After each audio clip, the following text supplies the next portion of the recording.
When I previously worked in campus health, there was a desire to address particular populations. So we were looking at both first-year students, athletes, and we determined that LGBTQ identifying students were another group of students that may experience some health disparities as it relates to health information and health access. And so a position was developed that would spend 25% of its time on each of those populations. What we discovered early on, and the first person that we hired in that position was Marcy Fisher, who is now Marcy Fisher-Born. And in that process, Marcy discovered that once students realized that there was actually a person on campus dedicated to help them, her time went mostly from 25% to 75% for that population, and that showed the university that there may be need to actually hire a full-time person with that. Well, I think when we first started the center, there were not a lot of resources, and even internally, a lot of people had different ideas about what it should look like. Prior to my arrival, there was a staff person who had sort of asked about starting a Safe Zone program. Nothing had really gotten off the ground. At the time, the Vice Chancellor of Student Affairs was supportive of the idea. My position was really charged with sort of organizing the efforts, and I worked to put together a coalition of students, of faculty, of student affairs, staff, to begin to feel out what that would look like, what was needed, and along with a MSW graduate student who was working in my office with me, launched the program and began training, and also then began to sort of train the trainers so other faculty and staff could go out and do Safe Zone trainings around campus. In 2001, Provost Shelton seated the Provost Committee on LGBTQ Climate. And that committee was supposed to study the climate. They spent 6 months collecting data and then provide a report that made recommendations about what needed to happen on campus to improve the climate. One of the recommendations that came out of that report was the creation of a center that was both an academic focus on sexuality studies and support services for LGBTQ life, for LGBTQ students.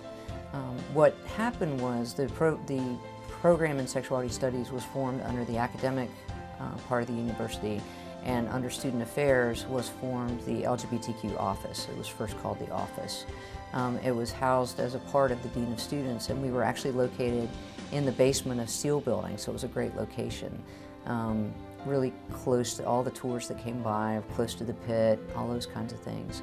In 2007, we changed the name from the LGBTQ office to LGBTQ Center and expanded the focus from just students to provide both faculty and staff, because we were kind of already doing that anyway, and so the name was changed and our focus was broadened.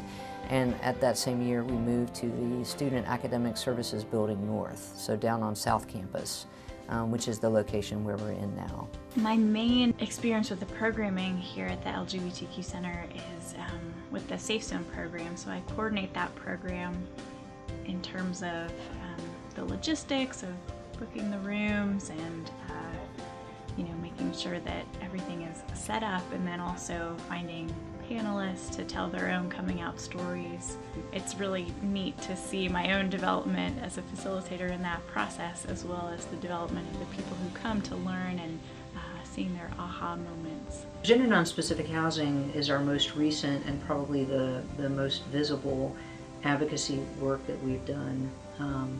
That was a project that really has been an ongoing project. I started working on that in spring of 2006 when we were working with a student who was transitioning from female to male, and they were currently living in an all-female suite, but as they started their transition process, that wasn't going to make sense, because once they started on hormone therapy, they were going to start having secondary sex characteristics of males. Their voice was going to drop, get facial hair, those kinds of things. And living on a female suite was also not consistent with the student's identity. But we couldn't have them in the male suite either because of policy. So all through the course of the years, I've been in these conversations with housing, and it kind of came to a head in 2010 with a student named Kevin Claiborne, who really wanted to do some work around this issue and really wanted to spend some focused time building a movement to get that policy changed so that we could have gender non-specific housing. as a student coordinator of the Gender Non-Specific Housing Option at our school at UNC Chapel Hill, my biggest thing was really reaching out to different students, student organizations, and committees to gather support. That started off with actually going to the housing department saying, you know, hey, we're actually interested, we as in students and also the LGBTQ Center, are interested in trying to figure out, can we possibly create a gender non-specific housing pilot program that could inevitably be a gender non-specific housing option at UNC. They ended up passing a resolution, a motion, to have gender non-specific housing on campus. And it passed in committee, and then it went to the full board and it passed unanimously. So we were very excited and started to work to bring that to fruition. It was ultimately struck down by a Board of Governors policy after having a bill, a state law or state bill in the state Senate and in the House crafted. It didn't pass, but there was a bill crafted to prevent the assignment of opposite sex people to the same university apartment, suite, or room. So we're kind of back where we started, but in some ways not, because all of the education that we did over the course of those 2 years, I think still was good, and I think it will ultimately bring us to a place where we have gender non-specific housing on this campus. This year we started a Final Friday event, just an open house at the LGBTQ Center. I think a lot of people are still not aware that our center exists or haven't been here or don't know where to find us. So as a way to reach out to student, staff, faculty, be more welcoming, we just have an open house game afternoon with snacks. So that's been really successful, and I've seen some social connections and resource sharing opportunities happen and come out of that. This year, we have been focusing a lot on kind of revamping and expanding the graduate speaker series.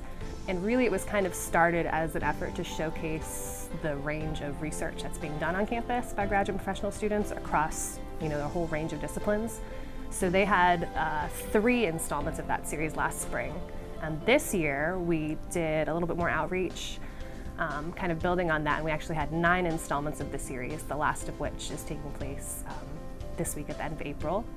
And again, it's just been a chance to really sort of showcase work that's being done by graduate professional students, specifically related to sexual orientation, gender identity, and gender expression. So Trans Talk Tuesday really arose out of a need that we saw to build a community for transgender, really just the trans community broadly as you can define it. There were some folks that we knew on campus. There wasn't really enough for just a group of campus folks. We opened it up to members of the community. And so what that did was it created a space for people of various gender identities to come together and to share their experiences, their joys, their concerns. So I think it's been a place where people can find camaraderie. It's a place where people can exchange information, and it's been, I think, a really good resource, not just for the campus but also for the community as well. So many students come to UNC not confident in their own self, not confident in their sexual identity, and the center serves as such an important resource for them to help them come to terms over the course of their undergrad experience with who they are. When I came to UNC, I actually wasn't out. I was fortunate to come from a really supportive family and come from a really supportive environment, but I just needed that extra year of time in undergrad and that extra push to really feel confident to share that news with my friends and family and to come to terms with my own self. And having an LGBTQ center on campus, it sent a message to me about the value and the importance of coming out and coming to terms with your own identity, and is really supportive for so many other students. Just knowing that this center exists and that this resource is available, whether people access our services or not, communicates hugely the university's commitment to full inclusion. So I think just our existence to a lot of people fosters a sense of safety, whether or not people are in contact with us. The center is a place where you can be challenged, you will grow, and you will enjoy it because you're among people who really are taking time to get to know you, get to know where you're coming from, and meeting you where you are. Carolina can be a really harsh place, but I think that the LGBTQ Center made it less harsh with providing me mentorship, resources, love, and encouragement on a daily basis. So that's what the LGBTQ Center means to me. Out LGBT students who don't need the LGBT Center, who may not use the services, is actually, to me, just as much a testament to its success as anything else, because there was such little opportunity for that kind of support. And knowing that students can know it's there, even if they choose not to use the services, I think says something about creating a climate that is choosing to be inclusive and very open about that inclusivity around LGBT populations on campus. There's a lot of work left still to be done, both within the LGBTQI community, but just in the broader work around social justice and addressing oppression and discrimination. We begin to see over years, maybe 10 years ago we didn't necessarily see this as clearly, but today we understand that there are intersecting identities and that not every LGBTQI person comes with just that one-dimensional identity, that we need to work together with other campus advocates to make sure that we are creating a safe space, a welcoming space, and a supportive and celebrating space for all students. Our stories aren't just the stories of how hard it may be to come out, or our experience with our family, our experience in sort of negotiating jobs or those things. Our experiences may be that we're a sort of awesome, amazing group of people. And we bring incredible talent to student leadership, to faculty leadership, to the administration. And so I think really cultivating that sense of resiliency, of success, that in part is born because of our identities that may be not heteronormative. I think that will be a really key piece moving forward. So where do I see the future of the center going, or the future of the center? Ultimately I want it to not be necessary, because heterosexism is no longer an organizing principle of the institution or of our society. I don't think I'm going to see that happen in my lifetime. And so what do I want to see is I want to continue to create a center where people can bring all of who they are and feel included and supported and welcome, and feel like they have somebody advocating on their behalf. I want to create a center that is really visible, so that people know we're here. And I think just our presence on campus disrupts that heteronormativity. Just our very presence does. So I want to continue to push out and get bigger and have more people know us.